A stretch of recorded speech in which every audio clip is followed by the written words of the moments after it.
오래된 기억을 공유하며 풀어가는 자매 간의 오해와 화해 이야기가 시작됩니다. 깊고 끈끈하면서도 때로는 날카로웠던 자매의 관계가 긴 시간을 지나 비로소 서로를 이해하고 보듬는 과정이 섬세하게 그려집니다. 해는 서쪽으로 기울고 있었다. 늦가을의 햇살은 창백한 오렌지빛으로 방안을 비추었고 창문 틈으로 스며드는 바람은 낙엽 냄새를 실어날랐다. 지수는 익숙하게 현관 비밀번호를 눌렀다. 낡았지만 정겨운 멜로디가 울리고 철컥하고 잠금장치가 풀리는 소리가 고요한 복도를 채웠다. 여느 때와 다름없는 풍경이었다. 현관 앞에는 가지런히 놓인 언니 미정의 검은 구두와 자신의 운동화가 나란히 놓여 있었고 거실 테이블 위에는 언제나처럼 마른 꽃들이 투명한 유리병에 꽂혀 있었다. 그 꽃들은 마치 이 집의 정체성처럼 생기보다는 고요한 시간이 깃들어 있는 듯했다. TV에서는 잔잔한 클래식 음악과 함께 다큐멘터리가 낮은 볼륨으로 흘러나오고 있었다. 그 모든 것이 오랜 세월의 흔적처럼 이 자매가 함께 살아온 시간의 무게를 보여주는 듯 느껴졌다. 하지만 그 익숙하고 평화로워 보이는 풍경 속에는 늘 묘한 긴장감이, 보이지 않는 감정의 줄다리기가 감돌았다. 마치 깨지기 쉬운 유리잔처럼 조심스러운 침묵이 집안을 감싸고 있었다. 언니, 저 왔어요. 지수는 조심스럽게 인사를 건넸다. 그녀의 목소리는 늘 그랬듯 미정의 반응을 살피는 듯한 미묘한 망설임이 섞여 있었다. 마치 예민한 동물에게 다가가듯 천천히 부드럽게 다가가는 소리였다. 소파에 앉아 무릎 담요를 덮고 뜨개질을 하던 미정은 고개만 살짝 돌려 지수를 바라보았다. 그녀의 시선은 잠시 지수의 얼굴에 머물렀다가 지수가 들고 온 장바구니를 한번 스캔하듯이 훑어본 후 다시 뜨개질 감으로 돌아갔다. 그녀의 바늘은 쉼없이 움직이며 실을 엮어갔다. 응, 왔니? 미정의 대답은 언제나처럼 짧고 간결했으며 감정의 흔적을 찾아보기 어려웠다. 마치 오랜 시간 굳어진 습관처럼 형식적인 대화의 시작이었다. 무미건조한 대답. 지수는 익숙한 듯 속으로 쓴웃음을 지었다. 자매라기보다는 오랜 시간을 함께한 동거인 같았다. 아니, 때로는 서로에게 거리를 두는 타인처럼 느껴지기도 했다. 어릴 적에는 세상 누구보다 서로를 아끼고 의지했던 둘도 없는 친구이자 자매였다. 비밀을 공유하고 함께 꿈을 꾸고 작은 다툼에도 금세 화해하며 웃음꽃을 피웠던 기억들이 희미하게 남아있었다. 하지만 언제부터였을까? 이 집에는 늘 차가운 공기 한 조각이 서로에게 닿을 듯 말 듯 떠도는 미묘한 감정의 장막이 드리워졌다. 그 장막은 시간이 지날수록 더욱 두터워져 이제는 서로의 진심을 들여다보기조차 힘들게 만들었다. 저녁 식탁은 언제나 그랬듯 고요했다. 네모 반듯한 식탁 위에는 3가지 반찬과 따뜻한 국이 정갈하게 놓여 있었다. 그릇이 부딪히는 작은 소리, 젓가락이 움직이며 반찬을 집는 소리만이 정적을 깼다. 마치 약속이라도 한 듯 두 자매는 말없이 식사를 이어나갔다. 지수는 언니의 시선을 의식하며 조용히 밥을 먹었다. 그녀는 용기를 내어 입을 열었다. 마치 물결 위에 작은 돌멩이를 던지듯 조심스럽게 말을 꺼냈다. 언니, 다음 주가 엄마 기일인데 혹시 저랑 같이 절에 갈까요? 엄마가 좋아하시던 연잎밥도 먹고 스님께 인사도 드리고. 미정은 밥을 먹다 말고 젓가락을 내려놓았다. 그녀의 움직임은 순간적으로 멈칫했고 그 작은 동작 하나에도 묘한 긴장감이 실려 있었다. 그녀의 얼굴에는 미묘한 그림자가 드리워졌다. 깊이를 알 수 없는 감정들이 스쳐 지나가는 듯했다. 네가 알아서 해. 난 바빠. 미정의 목소리에는 단호함과 함께 알 수 없는 피로감이 배어 있었다. 마치 더 이상 이 주제에 대해 이야기하고 싶지 않다는 듯 단칼에 말을 잘랐다. 지수는 순간 가슴이 철렁 내려앉았다. 그녀는 언니의 차가운 반응에 익숙해져 있었지만 여전히 상처받는 것은 피할 수 없었다. 이 감정은 마치 오래된 상처처럼 건드릴 때마다 쓰라렸다. 언니는 매번 엄마 일에 이렇게 반응하시잖아요. 왜 항상 피하려고만 하세요? 엄마 보고 싶지도 않아요? 지수의 목소리에는 서운함과 함께 약간의 날카로움이 섞여 나왔다. 그녀는 더 이상 참을 수 없다는 듯 언니의 침묵과 회피를 비난하는 듯한 뉘앙스였다. 매번 뭘? 네가 그렇게 엄마 챙기는 동안 난 뭘 했는지 알아? 미정의 목소리가 순간 높아졌다. 그녀의 뜨개질하던 손이 테이블 위로 쿵 하고 내려쳐졌다. 식탁 위의 수저가 작게 흔들렸다. 그녀의 눈빛은 흔들렸지만 이내 날카롭게 변했다. 마치 숨겨왔던 감정이 터져나오려는 듯했다. 네가 세상 물정 모르고 철없이 꿈만 쫓을 때 이 집은 누가 지켰는데? 병든 엄마 간병하고 학비 벌고 이 좁은 집이라도 지켜내려고 발버둥 친 건 나였어. 너는 항상 엄마의 사랑만 독차지하고 네 멋대로 살았잖아. 미정의 말은 감정의 응어리가 터져나오는 폭포수 같았다. 그녀의 목소리는 격앙되었고 오랜 시간 눌러왔던 분노와 서러움이 그 안에 뒤섞여 있었다. 지수는 더 이상 아무 말도 할 수 없었다. 미정의 말은 늘 칼날처럼 그녀의 심장을 꿰뚫었다. 어릴 적부터 언니는 항상 강했고 자신은 늘 언니의 그림자 속에 있었다. 밝고 명랑했지만 언니에게 기대는 것이 익숙했다. 엄마가 돌아가신 후 그 간극은 더욱 깊어졌다. 언니의 강함은 마치 거대한 벽처럼 느껴졌고 지수는 그 벽 앞에서 한없이 작아지는 자신을 느꼈다. 어쩌면 언니의 말이 모두 맞을지도 모른다는 생각에 지수는 깊은 죄책감과 함께 침묵할 수밖에 없었다. 두 자매 사이에 흐르던 긴장감은 이제 차가운 벽으로 변해버린 듯했다. 그날 밤 지수는 자신의 방 침대에 누워 천장을 응시했다. 차가운 벽지가 그녀의 불안한 마음을 대변하는 듯했다.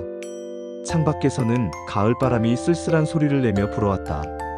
뱃속에 자리 잡은 작은 생명이 꿈틀거리는 것이 느껴졌다. 태동은 강하지 않았지만 그 작은 움직임 하나하나가 지수에게는 경이로움과 함께 설명할 수 없는 불안감을 안겨주었다. 이 아이가 세상에 나와 자신처럼 언니에게 버거운 존재가 되면 어쩌지? 언니처럼 강하지 못한 자신은 이 아이를 잘 키울 수 있을까? 그 작은 움직임에 지수는 이상하게 눈물이 차올랐다. 그녀는 침대 옆 서랍을 열어 낡았지만 소중하게 간직해온 오래된 일기장을 꺼냈다. 엄마의 글씨가 빼곡히 적힌 일기장이었다. 페이지는 누렇게 변했고 가장자리는 손때가 묻어 닳아 있었다. 엄마는 일기장 곳곳에서 언니 미정의 이름을 부르며 걱정했다. 미정이가 너무 일찍 철이 들어버린 것 같아 마음이 아프다. 어린 나이에 감당하기 힘든 짐을 지게 하는 것 같아 늘 미안하다. 지수는 해맑아서 좋지만 언니에게 너무 의지하는 것 같아 걱정이다. 둘이 서로를 잘 보듬고 살았으면 좋으련만 엄마의 글씨 속에는 자매를 향한 애틋한 사랑과 함께 미래에 대한 불안감이 고스란히 담겨 있었다. 지수는 일기장 속 엄마의 따뜻한 시선을 느끼며 더욱 서럽게 울었다. 왜 우리는 엄마의 바람대로 살지 못했을까? 왜 이렇게 서로에게 상처를 주고 있을까? 며칠 뒤 지수는 심한 복통을 겪었다. 새벽녘 갑작스러운 통증에 지수는 숨조차 쉬기 어려웠다. 응급실로 실려가는 길 미정은 놀란 눈으로 지수를 바라보았지만 여전히 아무 말도 하지 않았다. 그녀의 얼굴에는 당황스러움과 함께 걱정이 스쳤지만 그 감정을 밖으로 드러내는 대신 굳은 표정으로 차창밖만 응시했다. 병원 응급실의 차가운 공기 속에서 지수는 혼자라는 절망감에 휩싸였다. 다행히 위급한 상황은 넘겼지만 의사는 지수의 불안정한 상태를 염려했다. 산모가 심한 스트레스를 받았던 것 같습니다. 태아와 산모 모두에게 안정이 필요해요. 심리적인 안정도 매우 중요합니다. 의사의 차분한 설명은 오히려 지수의 마음을 더욱 무겁게 짓눌렀다. 그녀는 자신 때문에 아이까지 위험해질 수 있다는 생각에 죄책감에 휩싸였다. 지수는 병실 침대에 누워 희미하게 눈을 떴다. 흐릿한 시야 속에서 언니 미정의 뒷모습이 보였다. 옆에 앉아있던 미정은 창백한 얼굴로 창밖을 응시하고 있었다. 그녀의 손에는 지수가 흘리고 간 엄마의 낡은 일기장이 들려 있었다. 미정은 창밖의 회색빛 하늘을 한참 바라보다가 천천히 일기장을 펼쳤다. 조용하고 작은 병실 안 종이 넘기는 소리만이 유난히 크게 들렸다. 미정의 시선은 일기장 속 한 구절에 멈춰 있었다. 그것은 엄마가 돌아가시기 얼마 전 힘겹게 써내려간 듯한 글씨체로 적혀 있었다. 미정아, 엄마는 네가 너무 자랑스러우면서도 한편으로는 늘 미안했어. 너무 많은 짐을 지게 한 것 같아서. 어린 나이에 가장 노릇을 시킨 것 같아서 네 꿈을 펼치지 못하고 엄마와 지수를 위해 희생하는 모습이 안쓰러웠어. 그래도 항상 든든하게 지수 옆을 지켜주고 이 집을 지켜줘서 고마워. 너는 정말 강하고 좋은 아이야. 엄마는 네가 지수와 함께 웃는 모습을 보고 싶었어. 서로를 이해하고 보듬어주는 아름다운 자매로 살아가기를 간절히 바랐단다. 그 구절은 미정의 마음 깊은 곳을 울렸다. 그녀는 30년 전의 자신을 떠올렸다. 어린 나이에 엄마의 빈자리를 채워야 했던 시간들. 병든 엄마를 간호하고 어린 지수를 돌보며 닥쳐오는 현실의 무게를 홀로 감당해야 했던 나날들. 지수가 해맑게 웃을 때마다 자신은 더욱 무거운 책임감을 느꼈고 그 책임감은 때로는 질투와 서운함으로 변질되기도 했다. 엄마의 일기장 속에는 늘 자신을 향한 애틋한 사랑과 깊은 미안함이 담겨 있었다. 그리고 지수를 향한 따뜻한 시선과 미래에 대한 희망도. 미정은 그제야 깨달았다. 엄마는 늘 두 자매 모두를 사랑했고 각자의 방식으로 아픔을 감내하고 있었다는 것을. 서로가 서로의 아픔을 보지 못하고 자신의 상처만을 보듬기에 급급했다는 것을. 미정은 천천히 일기장을 덮었다. 그녀의 손은 미세하게 떨리고 있었다. 그동안 굳게 닫혀있던 마음의 문이 조금씩 열리는 듯했다. 그녀의 눈가에 맺힌 투명한 물방울이 이내 주름진 뺨을 타고 흘러내렸다. 그것은 오랜 시간 억눌려 있던 슬픔과 후회, 그리고 뒤늦은 깨달음의 눈물이었다. 그녀는 조심스럽게 지수의 손을 잡았다. 차갑고 여린 지수의 손은 그녀의 거친 손과는 너무나 대조적이었다. 지수야, 미정의 목소리는 희미하게 떨렸다. 그 안에는 이제껏 지수에게 보여주지 않았던 연약함과 진심이 담겨 있었다. 지수는 언니의 손길에 천천히 눈을 떴다. 흐릿했던 시야가 조금씩 선명해지자 언니의 눈물 어린 얼굴이 보였다. 미정은 순간 당황한 듯 손을 놓으려 했지만 지수는 언니의 손을 더 꽉 붙잡았다. 차가웠던 손이 이제는 따뜻하게 느껴졌다. 언니 미안해요. 제가 너무 어렸죠. 언니가 얼마나 힘들었는지 제가 미처 헤아리지 못했어요. 항상 언니에게만 기대고 제 고통만 생각했던 것 같아요. 지수의 목소리에도 울음이 섞여 나왔다. 그녀 역시 언니의 고통을 외면했던 자신을 반성하고 있었다. 미정은 고개를 저었다. 그녀의 눈에서는 여전히 눈물이 흐르고 있었다. 아니, 내가 미안해. 너무 차갑게 굴었어. 너에게도 엄마에게도 너무 많은 짐을 지운 것 같았어. 나도 모르게 너를 원망하고 있었나 봐.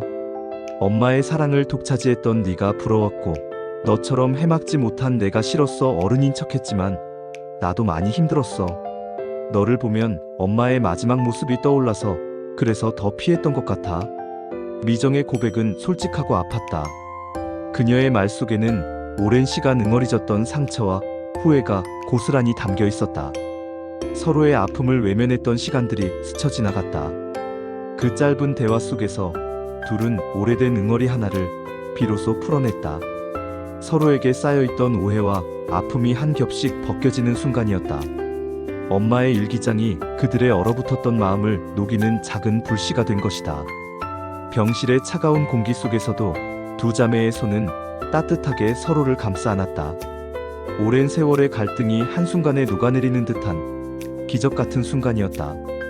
진정한 화해는 서로의 아픔을 인정하고 보듬는 것에서 시작된다는 것을 그들은 비로소 깨달았다. 두 자매의 눈빛은 비로소 서로를 향해 따뜻하게 마주하고 있었다. 한 달 후 지수는 건강하게 예쁜 딸을 낳았다. 아기의 맑은 울음소리는 이 가족에게 새로운 희망과 기쁨을 가져다 주었다. 미정은 이전과는 확연히 다른 모습으로 분주히 움직였다. 아기 옷을 삶고 조카를 위한 손뜨개 모자를 뜨고 아기띠를 매는 방법을 어설프지만 진지하게 익혔다. 그녀는 익숙하지 않은 듯 서툴렀지만 그 얼굴에는 이전에는 볼 수 없었던 따뜻하고 온화한 미소가 번졌다. 차가웠던 표정은 사라지고 조카를 바라보는 눈빛에는 한없는 사랑이 담겨 있었다. 어색하지?